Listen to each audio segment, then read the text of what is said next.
Shabbat Shalom and Chanukah Sameach. Excuse me, my boom is sliding out of position. There we go. Hopefully I've trapped it inside the mask. This week's Torah portion has a number of interesting contrasts. Tomorrow we're going to be talking about the contrast between Judah and Joseph, but I wanted to use a spark from the Kabbalat Shabbat service to focus on a different contrast this evening. If you were paying close attention, at the end of Psalm 92, the Psalm for Shabbat, there is a famous line. It is where we begin singing, and it's even become so popular as to become the starting line of a popular Israeli dance. Does anybody know the phrase that I am referring to?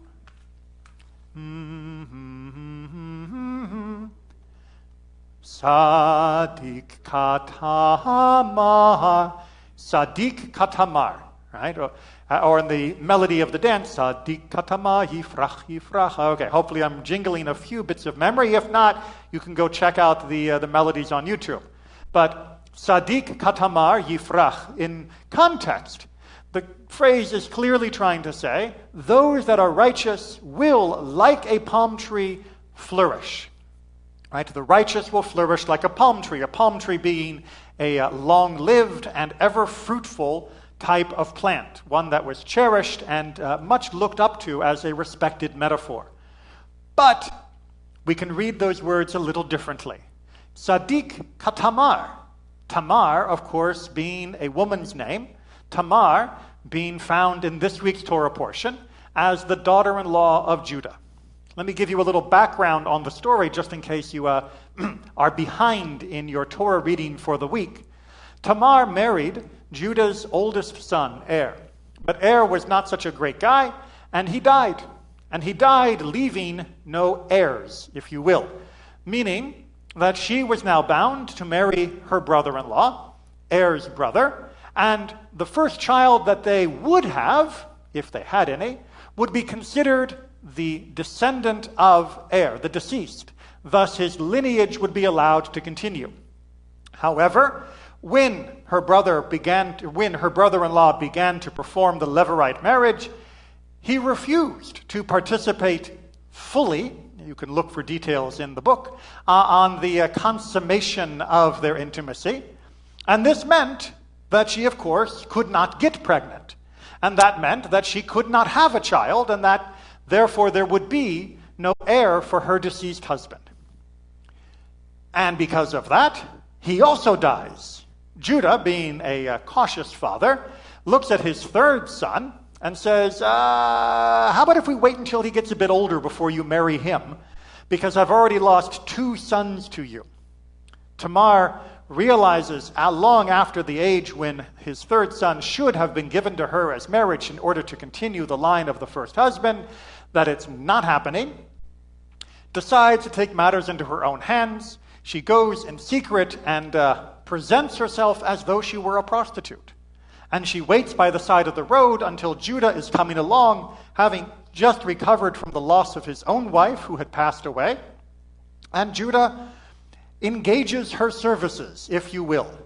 Having no cash on him, this was a mostly cashless society in the ancient world, he makes a promise. She asks for a pledge. He gives over his cord, his signet ring, and his staff, basically forms of identification in the ancient world, and says, I will send along a payment later.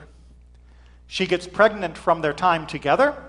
He disappears. She goes back, takes off of her costume, and lo and behold, she is pregnant. And that is a problem, because everybody knows that she is supposed to be getting married to Judah's youngest son, and yet she has not. And if she's pregnant, that means she has, in effect, committed adultery. The laws of the Levirate marriage are a little complicated, but suffice it for this evening to know that once the obligation begins, there needs to be a continuation of that relationship or a formal severance, or any act of intimacy would be considered adultery with someone other than a person who could fulfill this obligation.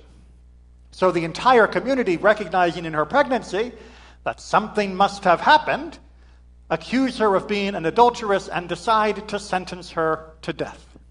She presents the evidence to Judah, and Judah recognizes that she is indeed tzedek, right? Tzedakah mimeni. She is more righteous than me.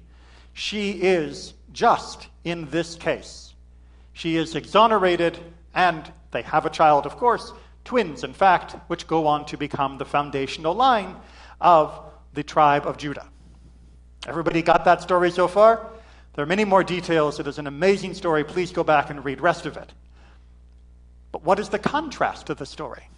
The contrast to the story of an accusation of her infidelity, is the other story of infidelity, or potential infidelity, in this same Torah portion. The story of Joseph and Mrs. Potiphar. When Joseph was sold as a slave and ended up in Potiphar's house, he eventually rose to become chief among the slaves, and he also rose to gain the favor of Mrs. Potiphar, who was interested in taking their relationship beyond the professional grounds that it had been. Joseph, of course, refused, not wanting to violate the trust of his family and not wanting to engage in such immoral action, at which point she accuses him of being the one that came on to her, that she was the one who tried to initiate rather than the one who refused. She is believed, and Joseph ends up in prison. 2 accusations. Both of them are false. Tamar is accused of having been with somebody she should not have been, when it turns out that she actually was with someone who was not first choice, but was still a legitimate partner for helping to fulfill the obligation to her deceased first husband. Whereas Joseph was also falsely accused, being accused of trying to attack his master's wife, but he was not exonerated. We can look at the 2 stories to recognize why these are different. How do we handle accusations? What is the right way to go? And of course, what is the wrong way to go? From just these 2 chapters, we can learn so much. First and foremost, every accusation must be heard. If somebody feels that they have been wronged, they must be allowed to speak, regardless of who the person is that they are accusing of doing wrong. But, on the other hand, we also see that an accusation cannot be the end of the discussion. That an accusation means we now begin the process of gathering evidence, investigating the claims, and deciding whether there is indeed merit behind them and whether there is guilt that needs to be dealt with by whatever legal apparatus is available at the time. This second phase happened in the case of Tamar only because Tamar was prepared. Tamar knew that there could be repercussions, and so she laid up in advance the evidence needed to clear her name. But by doing so, and by knowing that Judah would in all likelihood behave in a responsible and just manner, she began to set the precedent that if you are going to accuse, be prepared for the evidence to come out that will go one way or the other. Whereas poor Joseph, down in the land of Egypt, had no hope of a fair trial, if indeed there would be any trial at all. In many ways, he is lucky to have gotten away with this with only imprisonment, where in that situation, in that culture, death would have been a more likely outcome. When we deal with accusations in our own life, our own times, our own world, we must recognize that when a person levels an accusation that we find outrageous or outlandish, we must listen, and then we must ask simply for evidence. Not to say that we do not trust or believe, but only if you wish to make a claim that will go beyond simply stating your opinion, you will have to provide some form of evidence or proof to prove that this is indeed a true accusation.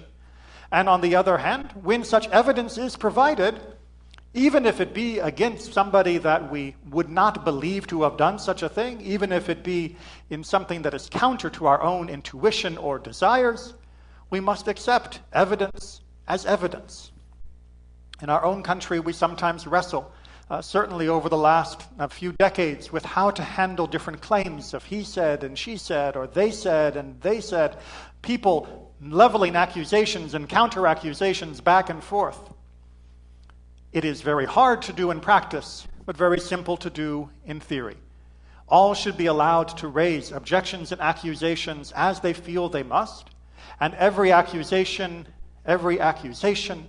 must be subjected to proper and equal treatment and investigation.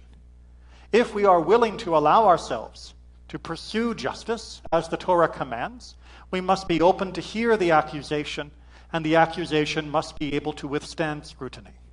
By doing so, in a way that is fair and just for all the participants, without recrimination until a case has been proved, then we can ensure that no miscarriage of justice happens, that no innocent person is wrongly punished, and no guilty person is wrongly exonerated. But instead, tzedek will continue to rise, that justice will indeed flourish in the pattern of Tamar, the heroine of this chapter. Shabbat Shalom and Chanukah Sameach.